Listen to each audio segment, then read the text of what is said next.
Hello humans, and welcome back to another episode of RD2H Road to Happiness, building our dream realities one life lesson at a time. So if you're new to RD2H, the idea is simple. I used to be a giant party girl. I hit a rock bottom, decided that I did not want the life that I was creating for myself, started on a growth mindset and kind of changing my behaviors, over-analyzing and tweaking them one by one. I moved to Los Angeles, I started a career in industrial brokerage, and I'm still trying to figure out why I behave the way I do in certain situations, how I can manipulate my habits and thought patterns, and in turn have more control over my daily actions, which leads to creating the person that I want to be and the reality that I want. So in every episode, I talk about a different life lesson that happened to me throughout the weeks and how I'm trying to implement them to become somebody who can handle and hold all of the things that I want in this life. So this week's life lesson is the fact that I'm constantly go and kind of burning a little hot when it comes to nervous system regulation, and I haven't yet learned how to control my emotions during peak pressure and when life gets a little bit too chaotic, and in turn it's really been affecting me because I'll burn out. So I'm kind of playing with the idea that moving slower in life is actually going to increase productivity. So I've been trying to figure out how to move faster by going slower, essentially. And again, to clarify, I am documenting the middle, my growth journey week by week and how my thinking is changing over time. I have not figured all this shit out. I'm actively trying to figure this shit out. So let's talk about it. RD2H, Road to Happiness, building our dream realities one life lesson at a time.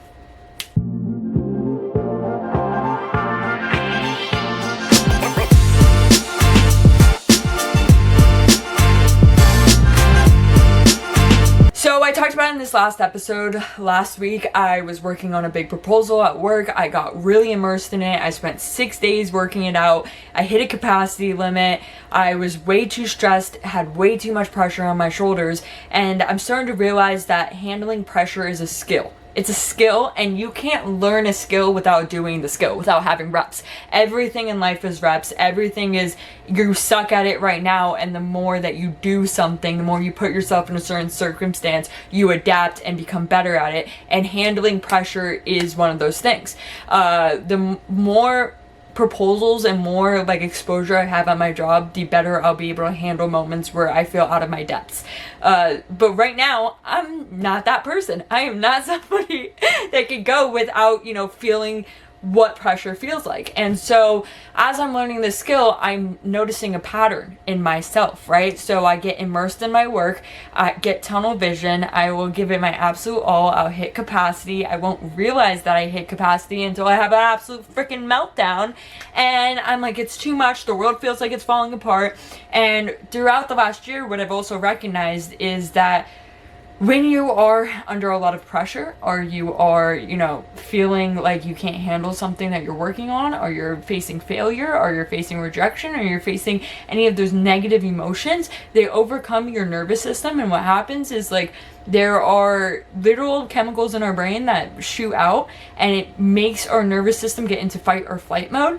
And when you are in fight or flight mode, nothing logical is happening in your brain. Okay? It's not logical, the conclusions that your brain is trying to get to, because it wants to feel certainty. And so when your brain wants to feel certainty, it will create whatever story that it needs to tell you, whether that's true or not, to relieve itself, which is actually what's causing the pressure, that I can't do it feeling, the failure, feeling like there's a weight on you. Because your brain would rather create a story that you are not capable of doing whatever is in front of you than the uncertainty of when is it going to work? When is it going to break through? And so for me, I'll get into these intensity cycles where I'm pushing myself, and then all of a sudden I break. And right now, I'm tired of freaking hitting the limit. Okay, I said it on the last episode, it's like when you're 18 and you get drunk all the time and you don't know how much alcohol you can handle until it's too late and you're on the floor looking like an idiot. And it's the same thing with stress and failure and rejection, where like you need to know how much you can handle of that stuff before you lose all logic, your nervous system takes over, and you're on the floor looking like an idiot. And I've been looking like an idiot a little bit too much lately. So my challenge for myself right now is figure out and be able to notice the symptoms, notice the things that change when I'm starting to lose logic and my fight or flight response is, you know, turning on because I'm hitting a stress capacity, or my nervous system is lit up like a Christmas tree, and being able to take a step back and move slower before the crash happens. And that's a learning process. Handling stress like this is a learning process. I failed over and over and over again, and it's becoming easier to recognize it, but sometimes I don't recognize it. I don't recognize it until I'm already past my capacity, and I'm trying to become consciously aware of those signals. So for me, the signals are I start eating less because I'm stressed out. I get into tunnel vision. All I can think about is the one task in front of me. I start to feel like I can't do it, or like I'm, you know, going to fail, and that adds stress to me. So I try to compensate with work and working harder. And then I feel like no matter how hard I work, I won't be able to accomplish that goal. And it all just starts to pile up. When in reality, I'm fully capable, you're fully capable, we're all fully capable of doing whatever the fuck we want in this life. But sometimes it takes recognizing that you're at that limit, taking a step back and coming back to the project, which I'm terrible at and I'm trying to get better at, because the only way that I'm going to achieve the things I want to achieve in this life is if I can learn my own, you know, habits and systems and how my brain works and like where my capacity limit is at, and, you know, take steps to not hit overload. So I was listening to a podcast I just started. It's called the Stay in Process podcast, which I never heard of it before. It literally just popped up on my phone and I kind of fuck with it. It's some guy that literally talks the way I do about like his processes and the realizations that he's had in life, and how he's like learning how to, or has learned how to handle life and manage stress and do all of it. Basically like a public journal, like exactly what I do at RDTH. He's doing himself. And so I started listening to that, and he was mentioning how we oftentimes turn 2s into 10s. And it was exactly what I needed to hear, because it's what I did this week and what I'm trying to prevent myself from doing in the future, where something in front of you that you have to tackle on seems like a 10. It seems like this is the most important thing ever. If you ruin it, your entire career is going to be messed up. Everybody's going to look at you differently. You have to figure this out. This is sink or swim. This is the moment. But very rarely is it a 10. Very rarely is it the championship moment. Very rarely is it the career defining moment, and, you know, one ball being dropped is going to ruin your entire life. Very, very rarely. So I have been approaching a lot of work, hitting my weekly metrics, hitting my daily goals, you know, being perfect and trying to constantly be this best version of myself and push my career and, you know, do these things that kind of reset. Everything in my life resets on a daily basis. Like, I have daily goals at work. I have weekly podcasts to do. I have like life stuff that needs to be done on a weekly basis or a daily basis. And so everything resets. And it feels like I'm never winning. I'm constantly underwater. But it's because I'm treating a lot of these things like this proposal this week. It might have been a 4, right? Okay, it's a pretty big opportunity. It's the first time that I underwrote something like this. It was difficult. It challenged me. But I treated it like a 10. I treated it like if I mess this up, nobody's going to catch it. I'm on my own. And like, this is my entire career on the line. I treated it like a 10. It was maybe a 4. So I need to start looking at all of these challenges in my life, whether they're my daily goals or whatever it is that is stressing me out, and I'm just like, this has to be perfect or else I have to keep going, I have to hit this, the day's ruined if I don't, you know, do X, Y, and Z.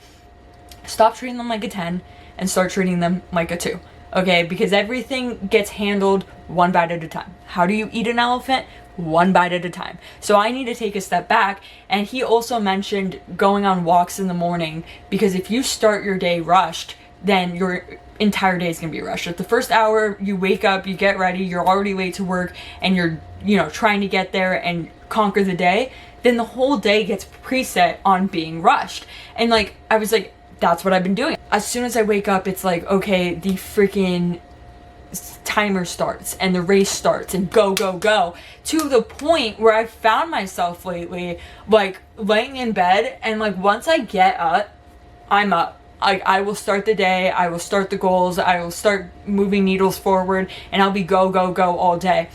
But I find myself in the morning lately just laying down, and I'm like, literally can't bring myself to start the day, because I know that the second that I wake up, it's like the race starts. And I know, like, I'm laying there and I'm like, there's so much responsibility ahead of me right now, there's so much on the to-do list, there's like, it just feels so heavy, and I'm just like, there's another day of running the race, and I just want to lay there for 5 more minutes, not because I need more sleep, but because I don't want to start the day. I don't want to start the race. And then once I get up, go until I go to bed. And that's why I'm having that resistance in the morning, where it's like, can we just pause? Can we not start the day? Because I know what the day entails. And so he mentioned going on a walk in the morning so that your day doesn't feel like it's rushed and like, you know, the freaking horns going off. And so I did that this morning, and it actually slowed my day down so much, like eerily slowed my day down. Like, this day's not ending. This is the longest day I've ever had. And I was able to get so much done. I actually probably got more done today than if I was running my race, than if I was constantly go, and if my nervous system was at 100%. I woke up this morning, I went on that walk, I cleaned my apartment, I took all the junk out of my car, I laid down and chilled for like an hour or two, and then I took a shower, I cooked, I did laundry, I took a nap, I woke up, I went to the car wash, I went grocery shopping, and now I'm recording an episode, and then I'm gonna go to finish my brokerage work before I go back to bed. Like, that's a lot. And I still had 2 hours of rest. I still took a nap. I still chilled for a bit. I was on FaceTime with my sister. Like, I had a lot of time in the day to decompress and to just hang out and be myself, and also get all of the work done that I would have gotten without the decompression, but in a much like worse state of mind, way more like, oh my god, I have to get all of this checklist done, and way more like burning out. Like, it wouldn't have felt like a reset day. It felt like a reset day. I feel like I got a lot done, but I also feel like my mind is like way calmer than it usually is, and I feel like I'm just like, I got just as much done, but like in a better state of mind. So right now, like, the biggest challenge that I'm working through and I'm trying to learn is how I do more like I did today without constantly feeling like I'm in fight or flight mode. Without constantly feeling like if I mess up today, everything I've worked towards is going to fall apart. Like, if I'm not a perfect human being hitting all of these goals, like, yes, I need to hit the goals. Yes, I can't be lazy, but there's a way to do it where it's just the way of life. It's just how you live. It's just, you know, going through the motions, and it's not constantly like there's a gun to your head and like there's so much pressure. Like, to let go and therefore move forward even more. Like, that's what I'm trying to figure out right now. How to like let go of all these things that feel overwhelming and too big, and actually take a step back in order to take 2 steps forward, you know, and like calm my nervous system down. Because like, I run hot because I care, and I'm constantly like trying to get to this next goal or this next like thing. Like, I'm like constantly in competition with myself, right? But like, I need to slow down. And I'm not 100% sure on how to do this. I'm like testing. It's a hypothesis right now. I only went on a walk once. But I think that life will get easier, and like, I'll be able to accomplish more if I could just slow down. Like, slow the fuck down and stop being so stressed out. Okay? Because like, when I look around, like, if you're new here, I've been in Los Angeles for a year, and it's been a hard year, and it's taught me a lot of life lessons. And when I look around, everything is objectively okay right now for like the first time in a long time. Like, there's enough money in my bank account. I'm not like worried about housing, and I have a roof over my head, and I have everything that I need, and there's food in the fridge, and I love my job, and I love my life, and I'm doing great. And like, why are you still stressed? It's like I've lived in survival mode for so long, and now that everything is objectively okay, I don't know how to take my like grip, like loosen my grip. I don't know how to do that. Like, my life is objectively a lot better and is more promising than it used to be. Okay, that's not, you know, even up for debate. But to get there, I had to have my hands like so tight on the steering wheel and force myself into this new life. And it worked for me, right? That system worked for me. The intensity worked for me. The go, don't stop, try to get to a safe goalpost worked. It did. I'm here. I'm in LA. I'm in a safe goalpost. I had my dream job. Like, objectively, it did work, right? But the systems that got me here, I don't think are going to be the same systems that get me to where I want to be. And where I want to be is like not fighting for the life that I want. Like, I'm building a life that I want and my dream reality, but I want to be able to enjoy it too. Okay, that's the entire purpose. Road to happiness, RD2H, building our dream realities one life lesson at a time, not in like just recognition. Who gives a fuck about the recognition? Enjoying the actual day-to-day lives that we live, and like enjoying, like trying to find some peace on earth, right? Like trying to find some version of ourselves that we can wake up and be proud of, and, you know, just enjoy life and building that for ourselves. And so what got me here was a lot of intensity and a lot of stress and a lot of pressure and a lot of don't stop, because the second you stop, everything collapses. But now I'm at a place right now where like nothing's gonna collapse, okay? Like, God has proven in every single way that I'm perfectly fine. You know, I have everything that I need right now. There's, like, I couldn't tell you what could change in my life to make me feel happier, because life is objectively good. I have everything that I wished I had.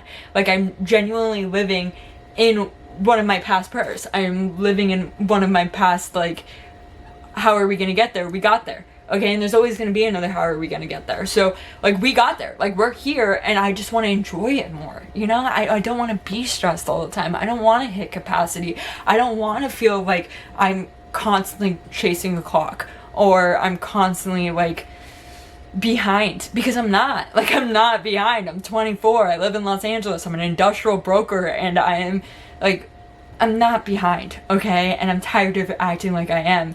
And so, yeah, that's this week's episode. All of these episodes, I'm not going to sit here and act like I have it figured out. The beauty of RD2H is I'm documenting the middle. I am documenting what it looks like to walk this growth journey, what it looks like to build your dream reality, and to learn from life lessons, and to learn from experiences, and what it looks like to, you know, try to figure it out one step at a time. And so hopefully I get you guys asking questions on how you can implement stuff, but I don't know. I'm trying to figure it out too. I don't know. So right now what I'm trying to figure out is just being slower, enjoying more, and not letting the days just pass by with my nervous system so high, my nervous system in fight or flight, because life is so beautiful and it's amazing, and the improvements all around, and it's important to have goals. It's important to push your limits, and it's important because it's when you hit that capacity limit that I learn my lessons. Okay, but it's not doing the same thing over and over again and continuing to hit your capacity limit in the same way.